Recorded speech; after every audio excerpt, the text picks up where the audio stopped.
are Judge Andy Roberts, Judge Paul Sullivan, and Judge Julie Mahmood. And now, the moment we've been waiting for. Live from the National Indoor Arena in beautiful Birmingham, England. The fighters are ready. I am ready. Birmingham, England, are you ready? Then, fighters, it's time to bring it on! Introducing first, fighting out of the red corner. This man is a mixed martial arts fighter with a professional record of 21 wins, 6 losses, with 6 wins coming by TKO. He stands 5 feet 10 inches tall and weighed in at 185 pounds. From Leicestershire, England, ladies and gentlemen, Jim Judo Wallhead. His opponent fighting out of the blue corner. This man is a wrestler with a professional record of 21 wins, 8 losses, with 10 wins coming by TKO. He stands 5 feet 8 inches tall and weighed in at 185.5 pounds. From Sin City, Las Vegas, Nevada, USA. Ladies and gentlemen, please welcome Frank Twinkle Toes Trigg.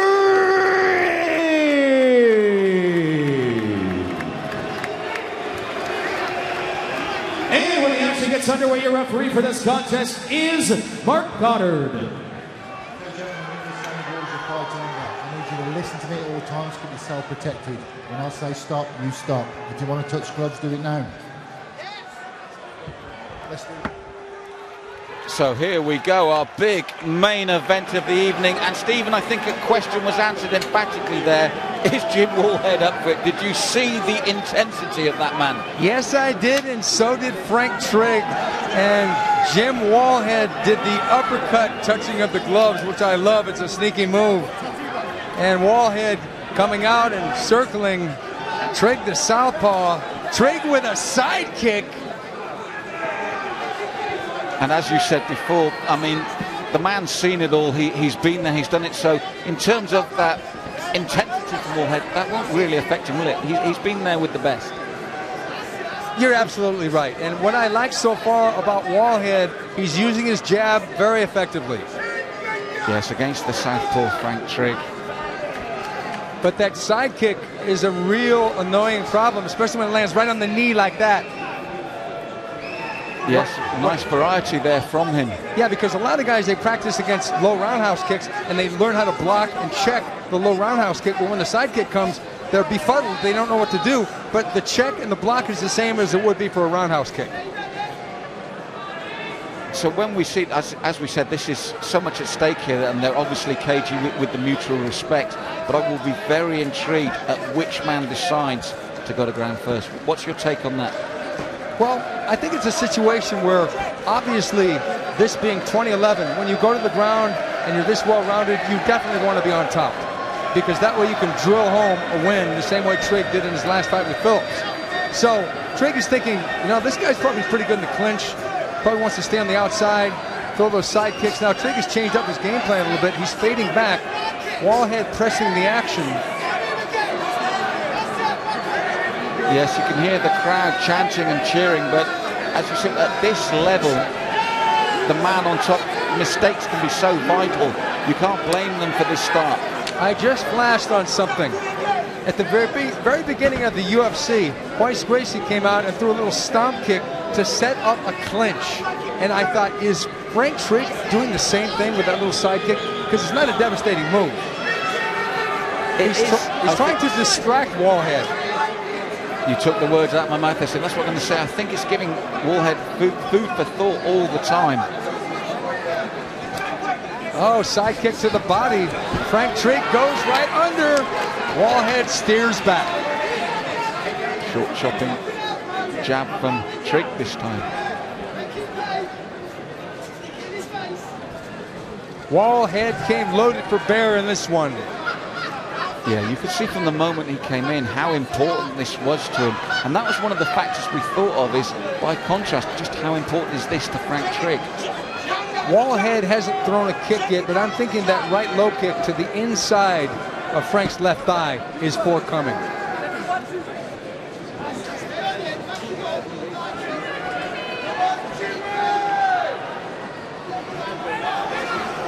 Well, in an opening round, we've got to say, is it the way you thought it would go, Stephen? We're in the last 2 minutes, and has it gone the way you thought? We're just hearing a few little boos from some of the people in the crowd. I don't think that's fair with what's at stake, but what's your take on that opening 3 minutes?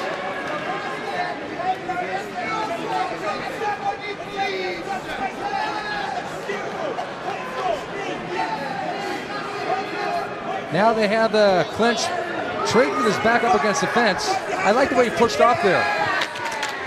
Trigg has got so many different moves. I'm happy to trade jabs now with Wallhead. He's trying to open Wallhead up. The side kick didn't work. Now he's going to the jab. And you can hear the chants of judo from the crowd. Judo, judo. And Wallhead responds.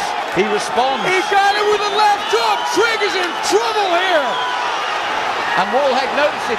Steve, it's from the moment there was those chants of judo, Wallhead responds, and he clocks Trigg. He throws Frank Trigg in his tracks with a left hand and goes to the elbow. Smart move.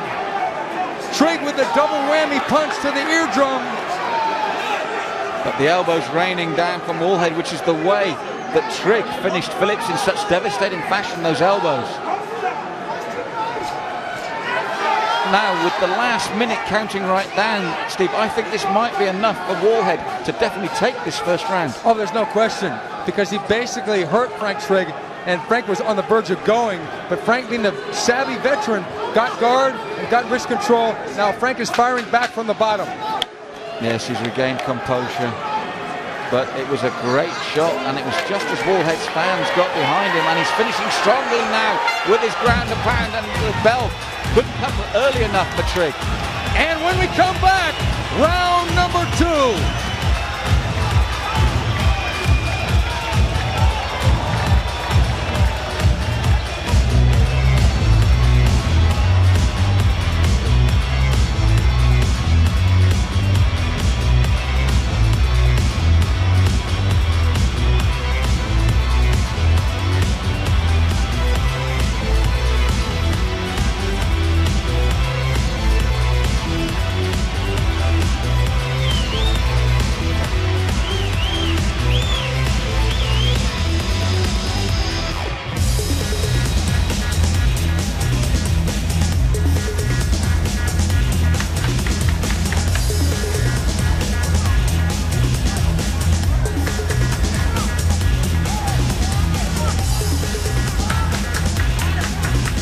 And Stephen, right at the end of that first round, with Wallhead in the ascendancy, Frank Trigg was cut with one of those elbows.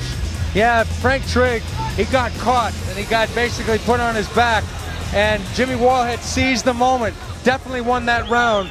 Trigg has got to regroup and figure out something new, because what he's doing right now is playing right into the hands of a very hungry Jim Wallhead. Yes, and you can see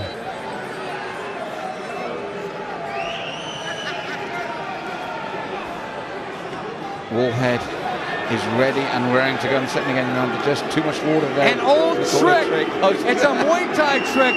Too much ice. They buy more time for Frank Trigg to clear his head. A lot of grease on that eye where the cut is. And again, we talk of motivation. That will give Wallhead even more incentive now. It was the left hook that did the damage for Wallhead. Trigg going in for that body lock or something. He needs the clinch. He needs Wallhead on his back. Yes, he hasn't managed that in the first round, and right at the end there, the explosion of technique from Jim Wallhead. Huge dividends for him with the cut under the right eye of Frank Trigg. Frank Trigg was trying to set traps with the side kick, with the jab, and then it was Jimmy Wallhead all along who was setting a trap for that Team Roughhouse staple, the left hook. And again, he's played a very patient game, hasn't he, Wallhead? A very smart game, because, oh, there finally, I knew he was going to throw that kick eventually. But now he doesn't feel threatened. Frank Trigg answers back. Yes, Trigg is still most definitely in this fight. Problem is, if you get a guy kicking, his opponent will throw the right hand as a counter, and that will result in a knockdown. And as you said that, the right hand came and just brushed the face of Frank Trigg. But I just get the feeling, Stephen, that Wallhead is just beginning to turn up the heat noticeably. Wallhead circling to his left in a very wise move, but Wallhead has to be careful of those left kicks. He finally checks one. Now, you mentioned earlier, Frank really needs to get Wallhead on his back, but I don't see any attempt at that yet, Stephen. No. But Wallhead isn't making it possible because he's out hustling Trigg here. He's going and he's changing his punch combinations. He went with a right to the body, left to the head, then he went head-body again. So he's really giving Trigg cause to think.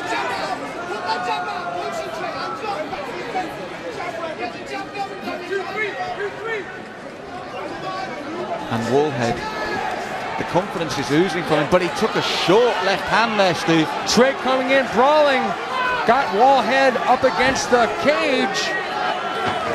Wallhead did eat a few shots in that exchange. Little smile at Frank Trigg, but I think it's because he ate those shots, as you said, and you've mentioned many times before that you have to change tactic. That was a good change of tactic by Frank Trigg. It really was. Wallhead dropping down to keep Frank honest because Frank's feet are pretty close together. And Frank Trigg just slapping the ears of Jim Wallhead as well and trying his own knee. We're halfway through the round and it's been a different round to the first one. It really has, because Trigg is engaging him in the boxing match. Trigg fading back, using that shoulder to block some of those punches. And he is dangerous with that left hand from that southpaw stance.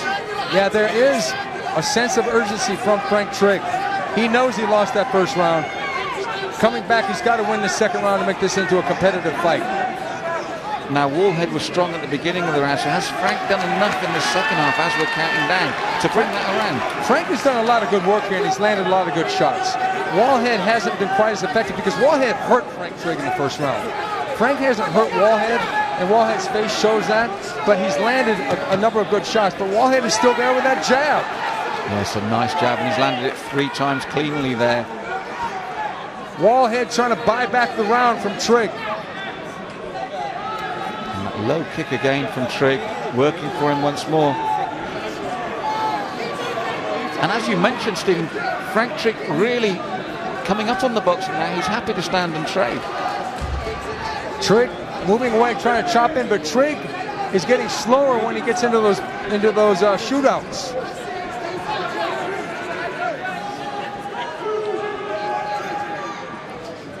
Frank Trigg with a right jab of his own. So, Stephen, we're in the last minute of this round. You're saying that Frank's beginning to fade. What about the round overall now? Frank is buying back, the round. It's gone back and forth a little bit, but Trigg starting to be the busier fighter with his jab. So at the moment, with Frank Trigg coming up, we face the situation of going into the next round totally even. I think so. I think that Frank Trigg has got this round, and he's back in the fight. Very competitive match so far.